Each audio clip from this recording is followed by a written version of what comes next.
Hi guys, so ito yung bago ko nakitang trending sa TikTok. So nakita ko nilagyan ng Oreo, nilagyan ng gatas, hinalo-halo, nilagay sa mug, nilagyan ng Oreo, tapos may microwave. Naku, ang dali-dali lang nito. Tara.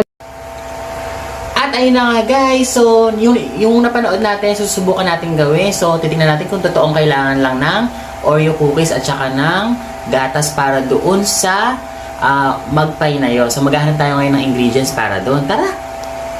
So, nasan ba yun? Ano ba yung gagawin natin? Teka lang. Hanap nga tayo dito. Alam ko meron dito. Ay! Ayan. So, may nakita ako. Kaya lang hindi siya Oreo. So, pwede na rin to. Subukan na rin natin. Tapos, kuha na tayo ng gatas at saka ng lalagyanan. Tara!